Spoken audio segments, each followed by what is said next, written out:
I've had a lot of people ask me how the Hi-Lo works, so I thought I'd show you about this one that I'm selling here.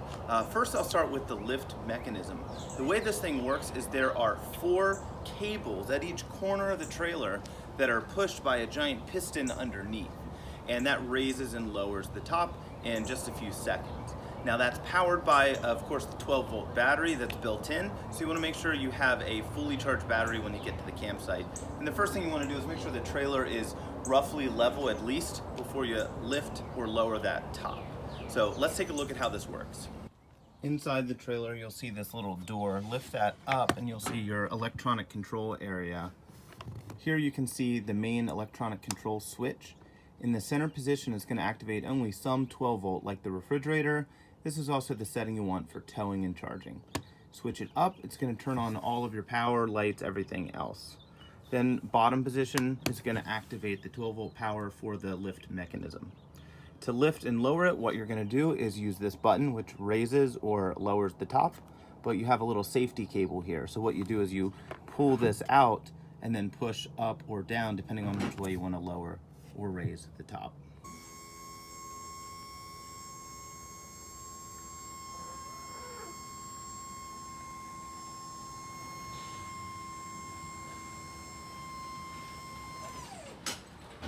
That's pretty much it. So let's take a look inside. You can see there's a lower and an upper door. Again, the way this works is that the lower door just easily snaps into place like this. The upper door has 2 parts. There's a screen door, which you can pull apart here, or you have the full door, which just clicks together. You can go ahead and close that. When you close this door, that'll lock and secure both doors because it overlaps. So inside the trailer, right after lifting, you can really get a sense of how this thing looks and feels inside. Got a full XL mattress up here in the front, brand new mattress, and then we have a loft bed that you can lower down as well. Over here we have the 3-way fridge, works on 110 volt, 12 volt, and propane. Most people say it works best on propane. As with any camper fridge, you want to be careful with that so your food stays nice and cold. On the right hand side of this, you'll see the control panel for the trailer. So we've got our auxiliary refrigerator ventilation. That one doesn't work so well. Over here, I've added 2 additional auxiliary switches for the fridge. One is for inside the fan and one vents the fridge, and that really made it work a lot better. Over here we have the switch to turn on the water pump. Then you've got your battery meter, fresh water gauge, gray and black gauges as well. So moving across here, we have our kitchen area. I really think this has a really open, spacious feeling when you're inside by the kitchen. We have a nice 3-burner stove, and then a microwave, because you know, camping, you gotta have the microwave. Nice big sink, and what's really neat is that faucet fits in a little cutout above, so when the trailer lowers down, everything fits nice. Now when you lower that top, you wanna have these cushions laying down. You wanna make sure that loft bed is up, and you don't have anything really sitting above this ledge. That level is really telling you what is gonna fit under the lid of the camper. So if you have pillows and stuff, it's fine over here. So when raising or lowering, you'll see these little walls, and the way this works is they actually fit in between this wall here.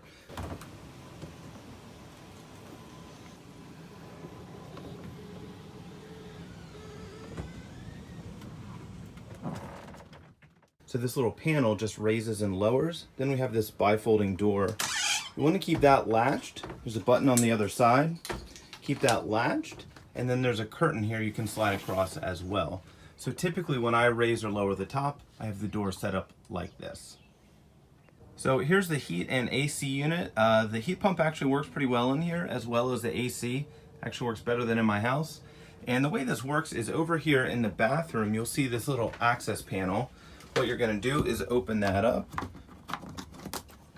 You'll see a plug inside. You just pull that down and it plugs into a little outlet over here.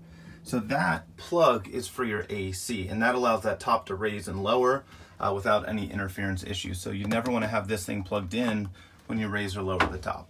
So over here in the bathroom, we have a standard camper toilet, goes into that 30-gallon black tank, little lavatory sink with the plug, some nice storage underneath. And over here you have this sort of wardrobe thing.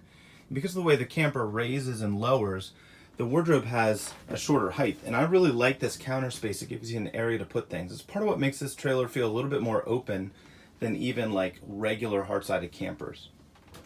Inside of this, you'll see a bar to hang stuff, and then you got tons of space in there to put bags and just all your junk. So to step inside here, you can also see we have a little shower area here. You have curtains that kind of encircle you all the way around in that little bubble, so you can fit your head in there a little bit. So inside, you can just go ahead and latch this button on the door, slide the privacy curtain, and you feel like you're pretty isolated in here. Definitely better than a tent. So not a bad amount of space in here. You can see the space here in front of the toilet, sink area, but because this spans the full width of the back of the trailer here, it tends to feel pretty open. So on the other side of the kitchen, you have your standard dinette, which of course converts into a bed. You've got some storage areas above that, some storage areas above the kitchen, and then over here by the loft, you have a little bit more storage as well. Now this bed was something that I added. It came with that jackknife sofa, and basically it's uncomfortable as a sofa and uncomfortable as a bed, and it took up a lot of room and it was heavy. So I built a frame here, and there are slats so that this bar can move in or out, which allows this to be converted into kind of a futon couch if you wanted to. But we found it always better to just leave it as a bed. That way everything's set up when you get there. It's also a little bit more comfortable to lounge on there than the couch anyway. So up top we have the fantastic fan and another little light. More storage over on the right side of the fridge, and some nice cabinet space below. This does have a propane furnace as well, which heats things up really fast.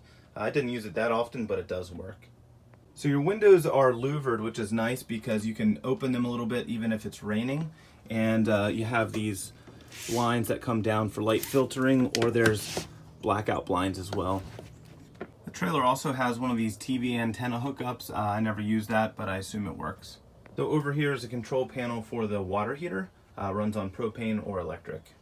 So for ceiling height in here, I'm 5'9", and I've actually got like a pretty good amount of space above me. So depending on how tall you are, you're gonna feel pretty comfortable in here. The brochure lists the ceiling height as 75.5 inches, and that's probably in the middle here. I'll do a quick walkthrough outside. This is a Hi-Lo 2205T, which means it was manufactured in 2005 as a 2005 model. So that's already getting to be 17 years old or so at this point, and the interior I think is in really good shape. The outside I think is good for the year. I keep it in the garage. Surprisingly, it does fit in there with the top down, just barely. But I think maybe the previous owners might have stored this outside. So you just see that little evidence of some wear. You can see a little rust on the wheels. The rest of the outside is in pretty nice shape. You can see the windows, doors. The 18-foot awning here is in really nice shape as well. There's this little fold-out table right here, and there's a plug behind that. So if you're cooking outside, it gives you a little space. Back here we have a full-size spare. So here we can see the left side of the trailer. A few areas where this trailer is showing its age. Again, those wheels, you can see that little bit of rust on there. And then you can see that there is a little bit of delamination right by this Hi-Lo logo here, as well as above this window here. Now, I've kept this thing stored in the garage out of the weather, and when camping, I haven't seen any leaks. I also keep that roof nice and sealed. The roof is an aluminum roof, which is great. It's in good shape. I just check the seals every year. Usually things are looking pretty good up here. I do also see evidence that this back window was replaced at some point. I can see that the type of sealant they used wasn't the prettiest. Haven't seen any leaks back here though. These trailers are made with a fully steel frame, top and bottom. That's part of the reason why it's a little bit heavy for its size, but it does, I think, lead to its durability as well. Now underneath this front panel, you'll see this little flap which you can access even when the top is down. This is your hydraulic pump, and there's even a little manual jack in case your battery runs out. Now I've never had to use that, so I don't know how well that works. If you open this all the way, you can access your battery compartment. You cannot access this when the top is down. Now I have a second backup battery here that I use, but I only have this one battery hooked up for now. Since you can't access the batteries, inside I have a little lead for your battery tender, so it's easier to keep that thing charged even when the top is down. Then over here you have your water access compartments for your freshwater fill and also just an access panel. So this thing holds about 30 gallons of fresh water, 30-gallon black tank, and 30-gallon gray tank. Over on the right side of the trailer, you can see the compartment for the water heater and also your city water connection. And over here, fun fact, there are, phone jacks, because, we need those. Cable too. Here's the access panel for the 30 amp connection. It comes with a cord that's built in about 15 feet long or so, I would say. This cover on the front opens and shuts to give you access to the window, but it protects it for towing. There's also two 30-gallon propane tanks. Now, this makes the tongue weight of this trailer a little bit heavy, so if that were too heavy, you could always take one of them out or switch to smaller tanks. Comes with an old load leveling hitch, works really well on my 1500 Silverado, tows really nice. The trailer has stabilizers at all four corners. We've got some more storage compartments on the front and back of the trailer over here as well. Maintenance for the lift system is as simple as keeping fluid in the reservoir right in there. That just uses automatic transmission fluid to fill that up. You also want to get under there and lubricate those cables once a year. WD-40 is what's recommended by most people on the forums. To lubricate the cables from inside, in the front you'll see these little wood trim pieces. Just unscrew that, and somewhere right around there you'll see the top of the cable pulley. Just spray that with WD-40 once a year. You'll see that on the other side as well. In the front, right here next to the wall and right here next to the wall, you can actually see the top of the pulley if you get in there and look. So right there it is. You can see that cable just inside of this area. And what you're gonna do is spray WD-40 on the top of that pulley once a year. To lower the top, you need the camper to be level still. And then on the inside, you wanna just do a couple of things. Make sure that loft bed is up. Make sure everything is closed. Flip down the cushions on the dinette. Make sure your shower area is clear and that AC plug is put away. And then I usually set up the door like this. You also wanna make sure everything is closed up here before you lower that top. You can see how this section is gonna slide down and sit right there. Then, shutting it is just the reverse of opening it. You're gonna flip your black switch to the down position. You'll pull this cable and push down on the button simultaneously to lower the top.